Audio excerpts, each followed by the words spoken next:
Certaines personnes pensent qu'elles doivent jeûner pour être guéries lorsqu'elles sont malades.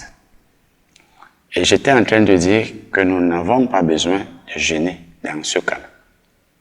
Le malade n'a pas besoin de jeûner pour qu'il soit guéri. La preuve, vous le verrez dans le Nouveau Testament, dans la Bible. Nulle part où il est écrit que tel a jeûné avant d'être guéri. Jésus avait le ministère de guérison le plus puissant. C'est lui qui a guéri plus de malades que toute autre personne sur la terre. Vous pouvez lire de Matthieu à Jean.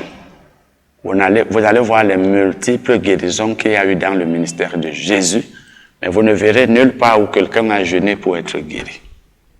Alors, lorsque nous faisons donc une étude de la guérison dans la Bible en général, nous nous rendons compte que Dieu utilise deux voies pour guérir les gens.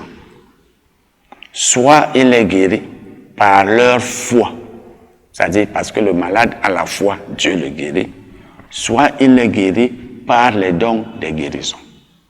Le don de guérison est une manifestation du Saint-Esprit par laquelle une personne reçoit la guérison alors qu'elle n'a même pas la foi. Donc, Dieu guérit les gens parce qu'ils ont la foi pour être guéris. Il y a beaucoup de cas dans la Bible. Vous allez lire par exemple Marc 5 où la femme qui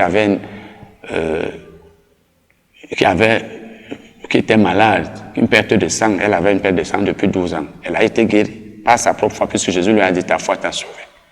Vous allez voir dans Acte 14 où Paul était à Lystre et un homme important a été guéri. Donc lorsque le malade a la foi, il reçoit la guérison par sa foi.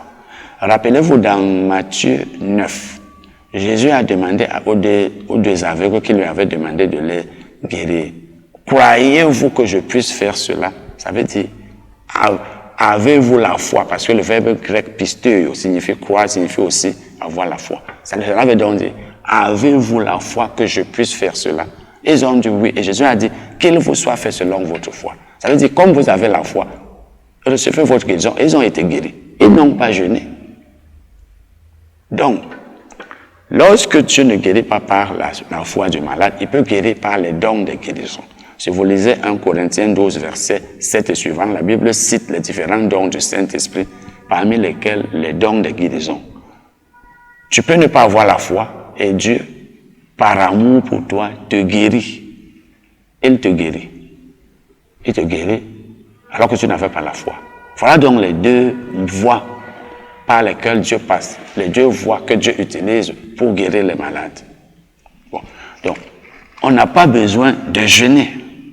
On n'a pas besoin de jeûner.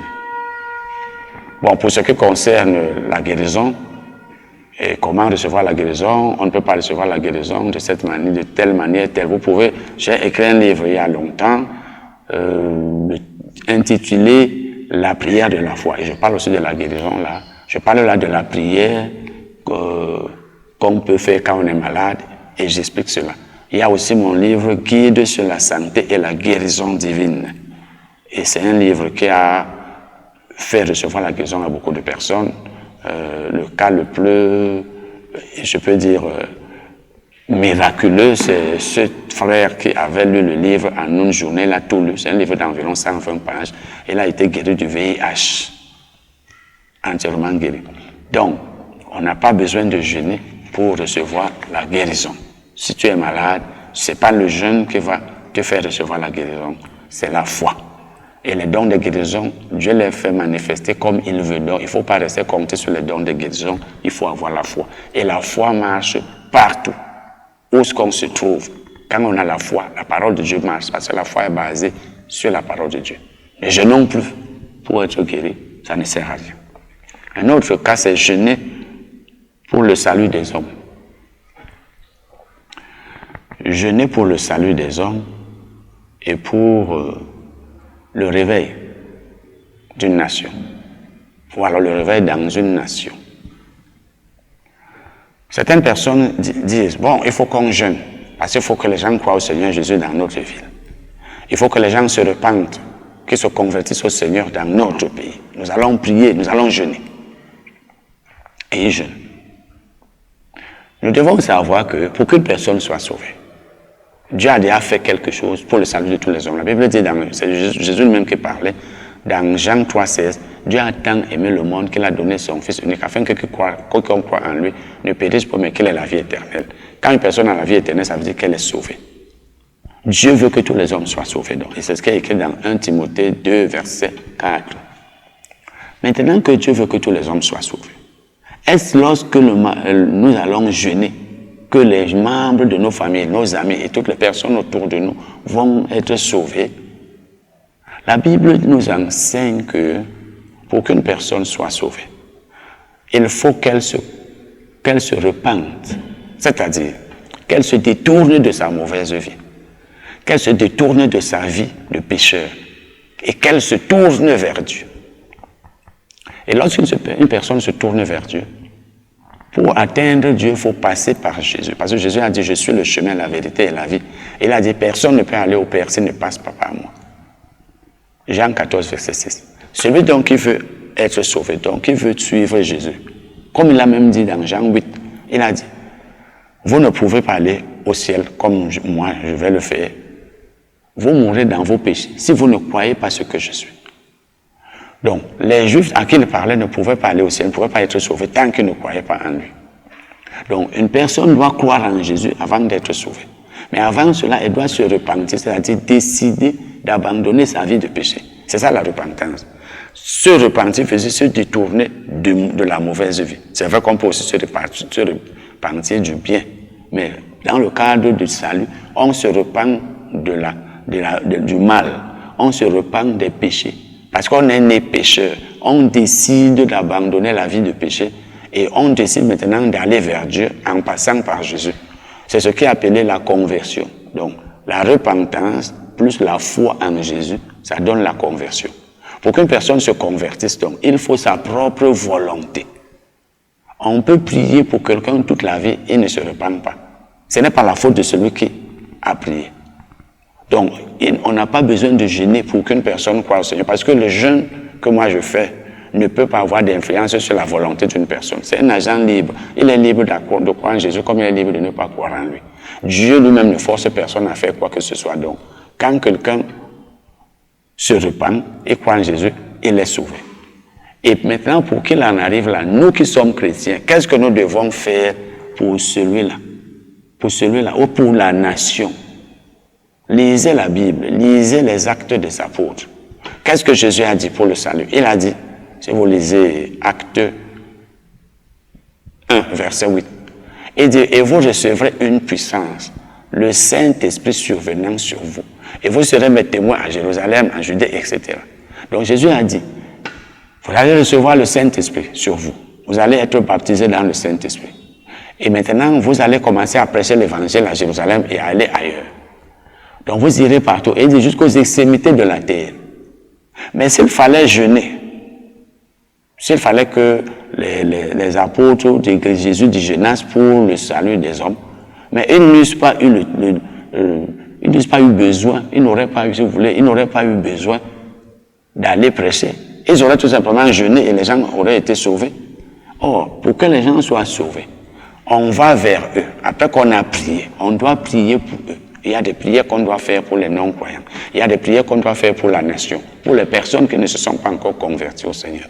Quand on fait bien ces prières, il reste maintenant la volonté de la personne qui peut toujours décider de croire en Jésus ou de refuser, parce que ma prière ne va pas le forcer et ma prière ne va pas faire de lui un robot. L'homme n'est pas un robot. Une fois donc que nous avons prié, eh bien, nous prêchons l'évangile. Paul nous dit dans Romains 10, verset 14, que les personnes ne peuvent être sauvées si l'évangile n'est pas prêché. Pour que les gens soient sauvés, il faut que les gens prêchent l'évangile. Il faut maintenant que quand ils prêchent, les gens croient. Donc, il ne peut pas y avoir de foi en Jésus sans prédication de l'évangile de Jésus. Nous prions donc pour les gens, les membres de nos familles, la nation, et nous allons vers eux leur annoncer l'évangile. Tant que l'Église n'annoncera pas l'évangile comme cela se doit, plusieurs personnes ne seront jamais sauvées. Voilà ce que nous devons faire pour le salut. Nous n'avons pas besoin de jeûner. Mon jeûne ne va pas changer la situation d'une personne. Sa décision sera toujours ce qu'il voudra qu'elle soit. Le fait que moi je suis affamé ne va pas influencer la volonté d'une personne. Ça ne va pas ouvrir son cœur, par exemple. Donc, le jeûne pour le réveil dans une nation, dans une ville, le jeûne pour le salut des hommes, tout cela est anti-biblique, ça n'a aucun effet et c'est pourquoi malgré le fait que nous jeûnons, les membres de nos familles, nos amis, nos concitoyens sont toujours dans les ténèbres parce qu'on ne leur a pas encore, on n'a pas encore fait pour eux ce qu'on est censé faire. Ou alors souvent on a fait, mais c'est eux-mêmes qui refusent. Donc, le jeûne n'a pas d'importance quand il faut le salut. Mais il faut prier et prêcher l'évangile. Amen. Nous allons maintenant parler de jeûner pour la guérison des malades. Jeûner pour la guérison des malades.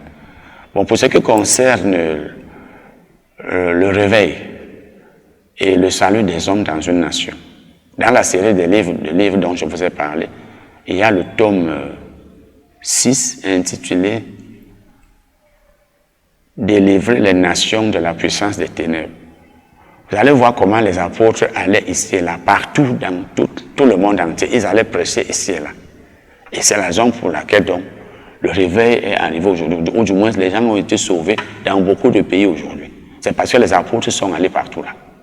Donc si nous restons dans nos maisons, dans nos bureaux, nous ne prions pas, nous ne prêchons pas l'évangile, il n'y aura jamais de réveil, il n'y aura jamais de salut. Je vais donc parler maintenant d'un autre jeûne inutile, la prière pour... En fait, le jeûne pour la guérison des malades. Tout à l'heure, j'ai parlé du jeûne du malade lui-même. La personne elle-même qui jeûne, en fait, qui est malade, et qui jeûne pour être guéri. Je vous ai dit, cela ne change rien. Le malade n'a pas besoin de jeûner pour être guéri.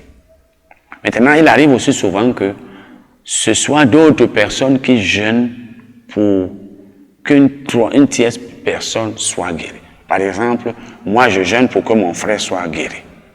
Non, la guérison du malade dépend de lui-même, de sa foi. Mais dans certains cas aussi du Seigneur, quand ce n'est pas le don de la foi. Je veux dire quand ce n'est pas le don de guérison. La guérison d'un malade ne dépend pas d'une autre personne. Donc, si le malade n'est pas bien enseigné sur la guérison, vous allez voir que Jésus guérissait les malades, mais il enseignait beaucoup. Si le malade n'est donc pas enseigné ou n'est pas bien enseigné, ou alors il est enseigné, mais il ne met pas en pratique les enseignements qu'il a reçus, il ne sera pas guéri. Vous lisez dans la Bible, vous allez voir que Jésus enseignait beaucoup. Vous allez par exemple dans Luc 5, verset 12. Vous verrez que Jésus enseignait quelque part et la puissance de Dieu se manifestait par des guérisons. Parce que ceux qui l'écoutaient recevaient la foi par les enseignements qu'il donnait, puisque la foi vient de la parole de Dieu. Romains 10, verset 17. Jésus enseignait donc. Les gens l'écoutaient. Au fur et à mesure qu'ils écoutaient, ils avaient la foi. Parce que pour avoir la foi en Dieu, il faut écouter sa parole. Ils avaient donc la foi et ils étaient guéris. La Bible dit que la puissance de Dieu se manifestait par les guérisons. Donc Jésus enseignait. Et quand vous regardez le ministère de Jésus, vous verrez qu'il enseignait, il prêchait, il guérissait. Il prêchait, il enseignait, il guérissait. Donc il ne sert à rien d'aller jeûner pour un malade. Ça ne sert à rien. Quelqu'un est malade, toi tu vas rester affamé et tu penses que... Parce que c'est un peu comme si nous pensons premièrement que c'est notre jeûne qui va pousser Dieu à agir. Or, Dieu nous a même déjà donné la guérison pour nous qui sommes nés de nouveau. Il faut que le malade, donc, ait la foi pour être guéri. Dans tous les passages de la Bible, dans la plupart, sauf dans les quelques cas de dons de guérison, les malades étaient guéris parce qu'ils avaient la foi. Pas parce que quelqu'un avait jeûné pour eux. Amen. Je vais maintenant parler du jeûne utile. Le jeûne utile. J'étais en train de parler jusque-là du jeûne ou alors des jeûnes inutiles. Le jeûne utile. Je vous ai dit que plusieurs jeûnes aujourd'hui sont inutiles, mais je n'ai pas dit que le jeûne d'une manière générale est inutile. Je n'ai pas dit que le jeûne ne sert à rien. Je n'ai pas dit que nous ne devons pas jeûner. Nous devons jeûner. Mais le problème, c'est que nous jeûnons mal. Nous ne comprenons pas l'importance du jeûne. Nous ne connaissons pas le sens du jeûne et l'efficacité du jeûne. Nous jeûnons pour jeûner et nous pensons que telle chose que Dieu est censé faire, que si nous remplissons telle condition, va être faite si nous jeûnons. Non. Nous pouvons donc jeûner. Nous pouvons par exemple jeûner lorsque nous voulons avoir une direction divine. C'est-à-dire, je ne sais pas s'il faut aller dans telle direction ou dans telle autre. Je ne sais pas s'il faut prendre telle décision ou telle autre. Je suis à un carrefour. J'ai deux idées. Il faut que je sache si je dois aller de tel côté ou de l'autre. Prenons le cas de quelqu'un qui cherche un emploi. De quelqu'un qui veut se marier, mais il voit devant lui deux femmes. Il ne sait pas laquelle est la sienne. Il reste à savoir même si l'une d'elles est la sienne. De quelqu'un qui veut faire quelque chose, mais il ne peut pas faire ça et faire autre chose. Il faut qu'il choisisse. Pour éviter d'être égaré, d'être sur la mauvaise voie, on peut jeûner. Quelqu'un qui est dans une situation, il est dans l'embarras du choix. Il peut jeûner. Et quand il va jeûner, Dieu pourra lui parler. Donc le jeûne est important, très important. Mais le jeûne ne change pas Dieu. Le jeûne change plutôt la personne elle-même. Le jeûne ne change pas la parole de Dieu. Le jeûne ne change pas le plan de Dieu. Mais le jeûne aide la personne à être changée. Donc, quand nous voulons donc être dirigés par le Saint-Esprit, parce que la Bible dit dans Romains 8, verset 14, que tous ceux qui sont conduits par le Saint-Esprit sont fils de Dieu. Ou alors, je vais dire tous ceux qui sont conduits par le Saint-Esprit sont fils de Dieu. Ok. Donc, Romains 8, verset 14.